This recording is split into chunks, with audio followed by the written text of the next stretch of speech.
शेवटी एकदा आम्ही नील्स आयलंडवरून म्हणजेच शहीद द्वीपवरून पोर्ट ब्लेअरला फेरीने निघालेलो आहे। नील्स आयलंडवरती आम्ही भरतपूर बीच, लक्ष्मणपूर बीच आणि नॅचरल ब्रिज असे काही बीचेस आणि पॉइंट्स बघितलेले आहेत। तर ही आमची पोर्ट ब्लेअरची देतो तर आमची ही पोर्ट ब्लेअरची रूम आहे। इकडे बेड आहे, इथे टीव्ही आहे, टीव्हीच्या साईडला मिरर्स वगैरे आहेत, इथे साईडला सोफा वगैरे सिटिंग बसायला दिलेला आहे। ओव्हरऑल छान रूम आहे, कॉम्पॅक्ट आहे बट छान।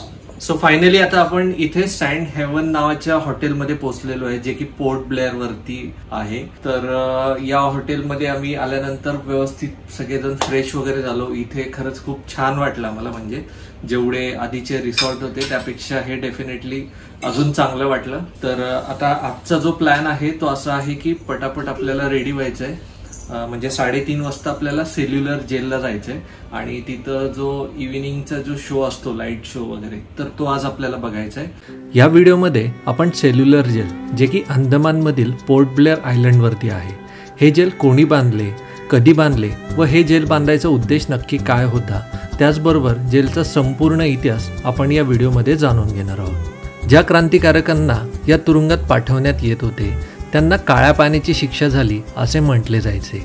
या जेलपासून भारताची जमीन हजारो किलोमीटर दूर होती। तसेच हे जेल जिथे आहे ते पोर्ट ब्लेअर बेट चारही बाजूंनी पाण्याने वेढलेले आहे। हे क्षेत्र बंगालच्या खाडी अंतर्गत येते म्हणून त्याला काळं पाणी म्हटले जायचे। स्वातंत्र्यवीर सावरकर यांना याच जेलमध्ये काळ्या पाण्याची शिक्षा झाली होती। सेल्युलर जेल अंदमान निकोबार या बेटांची राजधानी पोर्ट ब्लेअर इथे आहे। भारतामध्ये 1857 साली जो बंड झाला त्यानंतर इंग्रजांनी हे जेल बांधायचा विचार केला।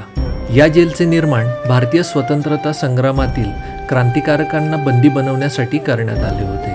हे जेल बांधण्याचे कार्य 1896 मध्ये सुरू झाले आणि ते 1906 साली पूर्ण झाले।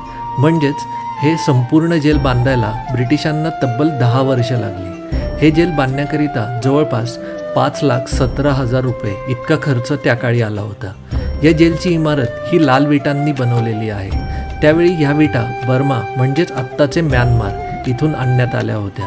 साधारण 30 लाख विटा या जेलचे बांधकाम पूर्ण करण्यासाठी वापरल्या गेल्या होत्या। या जेलमध्ये एकूण 694 खोल्या आहेत। ब्रिटिशांच्या इतर अनेक वास्तूंपैकी हे जेलसुद्धा त्यांच्या सुंदर आर्किटेक्चरचा एक नमुना आहे। या जेलची एकंदर रचना एखाद्या ऑक्टोपस प्रमाणे आहे। मध्यभागी एक टॉवर, त्यातून निघणाऱ्या 7 शाखा अशी या जेलची आखणी आहे। प्रत्येक शाखेला 3 मजले आणि प्रत्येक मजल्यावर 21 कोठड्या। म्हणजेच एका भागातून दुसऱ्या भागात जायचं असेल तर मधला टॉवर पार करूनच जावे लागणार। या टॉवरवरूनच सर्व कैद्यांवर नजर ठेवण्यात येत असे। या टॉवरवर एक भव्य घंटा लावण्यात आली होती। जर कोणत्याही प्रकारची धोक्याची संभावना असल्यास ती वाजवण्यात यायची। जेलमधील कोठडीची एकंदर रचना आता आपण बघूयात। प्रत्येक कोठडीचा आकार 4.5 बाय 2.7 मीटर म्हणजे 14.8 फूट बाय 8.9 फूट इतका आहे। व्हेंटिलेशनसाठी एक खिडकी 3 मीटर म्हणजेच 9.8 फूट उंचीवरती आहे। या खिडकीमधून फक्त उजेड आत येतो, पण बाहेरचा सूर्य कधीच दिसत नाही। प्रतिविधी आटोपण्यासाठी कोठडीमध्ये एक भांडे ठेवलेले असायचे। कोठडीची कडी भिंतीत जवळपास फुटभर आत गेलेली व 2 कोठड्या एकमेकांना पाठमोऱ्या। चुकूनही एखाद्या कैद्याचा दुसऱ्या कैद्याशी संवाद होणार नाही। एवढेच काय तर नजरानजर सुद्धा होणार नाही याची खबरदारी घेत हे जेल बांधले गेले आहे। एकंदरीत जेलची रचनाच अशी केली होती की एकतर कोणताही कैदी या जेलमधून पळून जाऊ शकणार नाही आणि जरी पळून जाण्यात यशस्वी झाला तरी तो या बेटावरून बाहेर जाऊ शकत नाही, कारण बेटाच्या चारही बाजूस समुद्राचे पाणी आहे।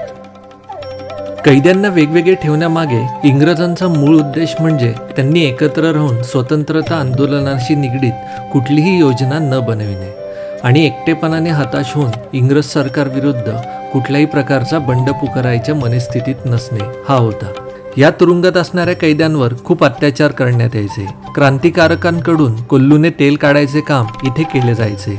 प्रत्येक कैद्याला 30 पाऊंड नारळाचे तेल व सरसोचे तेल काढावे लागायचे। जर ते नाही करू शकले तर त्यांना अमानुष मारहाण करण्यात यायची। या जेलमध्ये अनेक क्रांतिकारकांनी शिक्षा भोगली। त्यांच्यात विनायक दामोदर सावरकर, बाबूराव सावरकर, बटुकेश्वर दत्त, सोहन सिंग, मौलाना अहमदुल्ला, मौलावी अब्दुल, रहीम सिद्दीकपुरी, मौलाना फजल ए हक खैराबडी, एस चंद्रा चॅटर्जी, डॉक्टर दिवान सिंग, योगेंद्र शुक्ला, वमनराव जोशी आणि गोपाळभाई परमानंद इत्यादी नावाजलेल्या क्रांतिकारकांची नावे आहेत. सध्या या जेलच्या भिंतींवर शहीदांची नावे लिहिलेली आहेत. इथे एक संग्रहालय देखील आहे जिथे या क्रांतिकारकांवर अत्याचार करण्यासाठी वापरण्यात आलेली शस्त्रे व त्या काळचे इतर साहित्य ठेवण्यात आलेले आहे.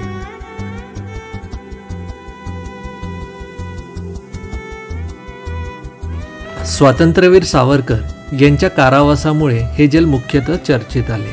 सावरकरांचे भाऊ बाबूराव सावरकर सुद्धा या जेलमध्ये 2 वर्षांसाठी कैद होते, पण सावरकरांना याची कल्पना सुद्धा नव्हती.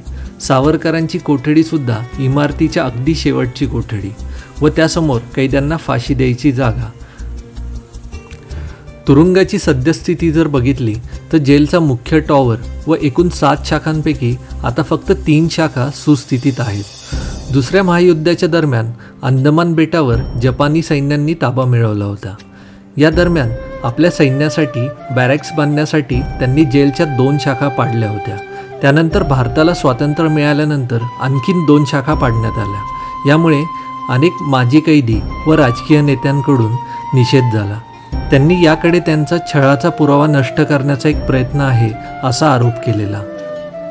यानंतर मात्र उरलेल्या 3 शाखा व टॉवरचे 11 फेब्रुवारी 1979 रोजी भारताचे तत्कालीन पंतप्रधान मोरारजी देसाई यांनी राष्ट्रीय स्मारकामध्ये या जेलचे रूपांतर केले. 10 मार्च 2006 रोजी सेल्युलर जेलला 100 वर्ष पूर्ण झाली. त्यावेळी इथे शिक्षा भोगलेल्या क्रांतिकारकांना श्रद्धांजली वाहण्यात आली. जेलच्या पाडलेल्या काही जागेमध्ये 1963 साली गोविंद वल्लभ पंत नावाने एक रुग्णालय उघडण्यात आले. सध्या इथे 500 बेडचे रुग्णालय असून 40 डॉक्टर येथील रुग्णांची सेवा करतात.